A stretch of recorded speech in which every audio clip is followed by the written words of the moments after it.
조갑제TV 시청자 여러분 안녕하십니까. 2023년 4월 8일 오후 4시입니다.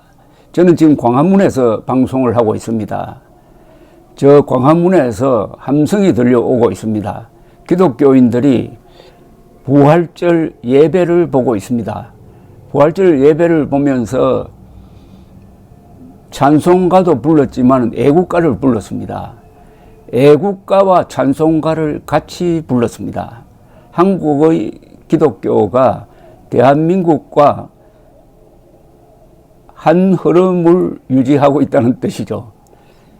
찬송가와 애국가를 같이 부르는 한국의 기독교 세력이 지난 한 150년 동안 대한민국의 발전에 큰 영향을 끼쳤습니다. 이 종교와 국가가 제대로 만나면 발전합니다. 신라가 통일을 하고 한 250년 동안 번영을 누리면서 우리 민족사에서 최초의 인류국가를 만들 수 있었던 원동력은 불교였습니다. 불교를 받아들여 가지고 가장 늦게 받아들였지만은 불교의 장점을 살려서 호국 불교로 만들었습니다. 불교와 신라라는 나라가 어깨동무하면서 같이 나아갔습니다. 그러나 세월이 지나니까 불교의 폐단이 생기고 해가지고 고려 말에 가면은 유교가 힘을 얻게 됩니다. 주자학적 통치 이데올로기를 앞세운 조선 왕조가 등장하죠.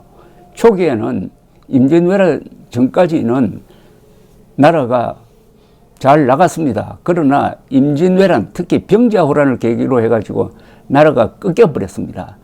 그런데 그때부터는 이 주자학적 이데올로기가 나라의 발전에 장애물이 되고 말았습니다. 주자학적 이데올로기는 이 군사라든지 경제 이런 데 관심이 없고 오로지 중국에서 수천 년 전에 생겨났던 사서삼경을 신주단지 모시면서 우상숭배하다가 보니까 현실로부터 괴리가 돼가지고 결국 힘이 없는 나라가 되고 또 너무나 폐쇄 노선을 가다가 보니까 세계 흐름에 동참하지 못해가지고 일제식민지가 되고 말았습니다. 그러나 대한민국 건국 과정에서 기독교가 중요한 역할을 했습니다. 그 전에 3.1 운동 때도 개신교가 주력 세력이었습니다. 개신교가 한국에 들어와서 학교 만들고 병원 만들고 그리고 무엇보다도 교회를 만들면서 국민들을 깨우쳐서 국민들이 자신의 소중함을 알게 하고 그리고 개인과 국가와의 관계에 대해서 제대로 된 인식을 갖도록 만드는 이런 교육적 역할을 했고 이승만이라는 위대한 인물을 배출을 했고 이승만이 주도한 건국과정 그리고 나라를 지키는 전쟁, 산업화, 민주화 이 일련의 과정에서 기독교가 중심적 역할을 했다는 것은 아무도 부정할 수 없을 것이라고 생각합니다. 기독교와 대한민국은 잘 만났습니다. 그러나 끊임없이 이 국가와 종교와의 관계는 서로 점검을 하고 서로 삼가하기도 하고 하는 이런 노력이 필요합니다. 오늘 윤석열 대통령은 부활절을 맞아 축하 메시지를 전했습니다. 페이스북에 게시한 축전에서 예수님의 부활은 인류가 사랑의 실천으로 새롭게 태어날 수 있다는 구원의 메시지라고 했습니다. 이어서 예수님의 사랑이 온 세상에 가득하기를 기원한다면서 우리 정부도 따뜻한 사회를 만들기 위해 열심히 일하겠다고 강조했습니다. 기독교의 교리 중에서 보통 사람들이 받아들이기 힘든 게 예수의 탄생과 예수의 죽음입니다. 예수가 동정녀 마리아에게서 났다는 것, 그리고 장사한 지 사흘 만에 부활했다는 것을 상식적으로는 받아들이기 어렵다고 생각하는 사람들이 많습니다. 그래서 예수를 믿느냐 안 믿느냐는 이 두 가지 점을 받아들이느냐 안 받아들이느냐에 의해서 결정됩니다. 동시에 하나님이란 절대적 존재를 인정하느냐 마느냐 하고 바로 연관된 이야기죠. 레이건 대통령이 이런 이야기를 한 적이 있습니다. 레이건 대통령은 독실한 기독교 신도였습니다. 사람들이 조물주가 없다고 생각한다면 어떤 일이 벌어질까? 우리가 오늘 저녁 근사한 음식을 먹었다. 그런데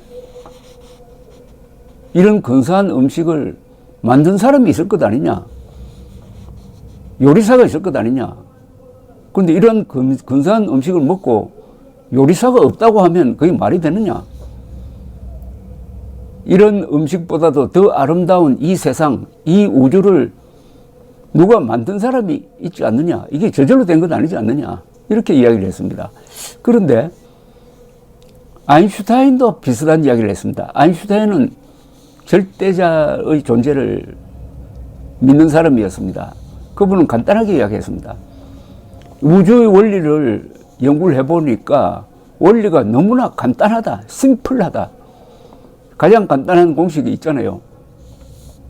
아인슈타인이 만들어낸 공식 E = mc 자승, 에너지는 질량 곱하기 빛의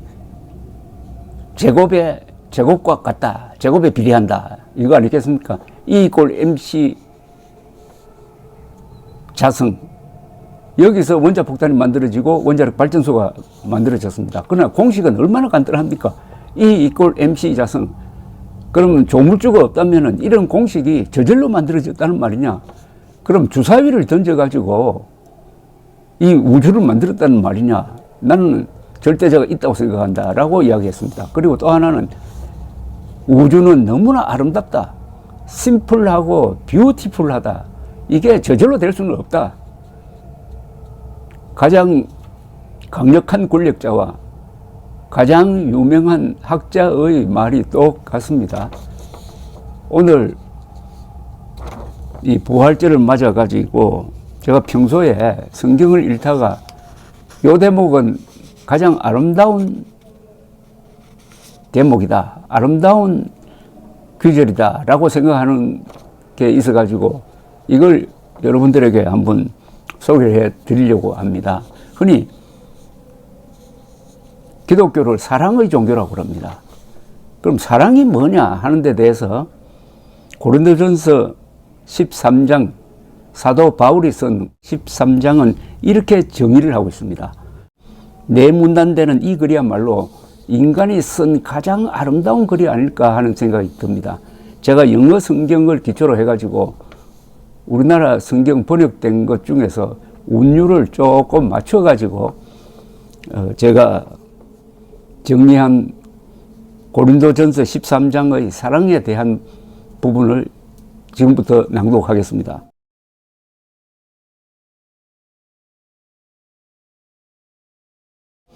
내가 사람의 방언과 천사의 말을 할지라도 사랑이 없으면 울리는 징과 시끄러운 꽹과리에 지나지 않고 내가 예언하는 능력이 있어 모든 비밀과 모든 지식을 알고 또 산을 옮길 만한 믿음이 있을지라도 사랑이 없으면 나는 아무것도 아니며 내가 가진 모든 것으로 가난한 사람들을 구제하고 또 내 몸을 불사르게 내어줄지라도 사랑이 없으면 아무 소용이 없느니라.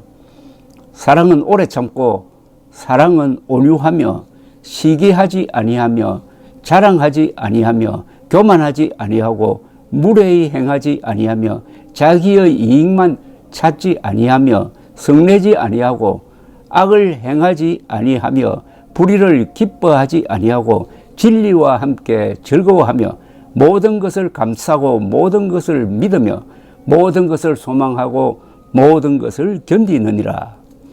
사랑은 영원히 변치 않으나 예언은 끊어지고 방언도 거치고 지식도 없어지리라. 우리는 단편적으로 알고 단편적으로 예언하나 온전한 것이 올 때는 불완전한 것이 사라지리라. 내가 어렸을 때 말하는 것이 어린아이와 같았고 생각하는 것도 어린아이와 같았으며 깨닫는 것도 어린아이와 같았으나 어른이 되어서는 어린아이의 버릇을 버렸노라. 지금은 흐린 거울을 보는 것 같이 희미하게 보이지만 그때가 되면은 얼굴과 얼굴을 맞대고 볼 것이요. 지금은 내가 단편적으로 아나 그때는 주께서 나를 아시는 것 같이 모든 것을 온전하게 알게 되리라. 그런즉 믿음, 소망, 사랑 이 세 가지는 항상 있을 것인데 그 중의 제일은 사랑이라. 저는 이 문장 중에서 사랑이 아름답기만 한 게 아니라 얼마나 무섭다는 것을 보여주는 귀절이 여기 있다고 생각합니다. 즉 내가 가진 모든 것으로 가난한 사람들을 구제하고 또 내 몸을 불사르게 내어줄지라도 사랑이 없으면 아무 소용이 없느니라. 가난한 사람을 구제하고 내 몸을 불사르게 내어준다? 이것도 좌파들이 흔히 하는 수법 중에 하나가 분신 자살인데 분신 자살을 연상시킵니다. 분신 자살하는 사람은 정의를 위해서 분신 자살한다고 그러죠. 그러나 고린도전서 13장은 그렇게 몸을 불살라라도 그 행동에 사랑이 없으면 아무 소용이 없다. 무시무시한 이야기입니다. 사랑이 없는 정의는 아무것도 없다는 겁니다. 아무 의미가 없다는 겁니다. 그래서 이 고린도전서 13장을 좀 이론적으로 요약하면 이렇습니다. 첫째, 사랑이 있어야 사물을 온전하게 볼 수 있다. 즉 사랑이 있어야 진실을 볼 수가 있다. 그 진실의 바탕을 둔 정의라야 자유를 지킬 수 있다. 이런 거죠. 즉 고린도전서 이 13장은 4층 구조로 되어 있습니다. 맨 밑이 사랑입니다. 사랑이 있어야 사물을 온전하게 볼 수 있다. 즉 진실을 볼 수 있다. 그 진실에 기초한 정의라야 그 정의가 자유를 지킬 수 있다. 이렇게 되는 거죠. 사랑, 진실, 정의, 자유. 그러나 공산주의자들은 정의를 독점합니다. 그래서 정의를 먼저 앞에 탁 내세우고 거기다가 사실을 구겨 넣어버립니다. 그럼 그 결과는 자유가 말살되고 거짓 선동과 폭력이 횡행하는 나라가 되는 것이죠. 한국에 기독교가 들어오면서 지난 150년 동안 이렇게 발전할 수 있었던 것은 우리가 사랑, 진실, 정의, 자유라는 이 4대 가치를 구현하기 위해서 각자 나름대로 노력한 결과가 아니겠느냐 하는 생각이 들었습니다. 감사합니다.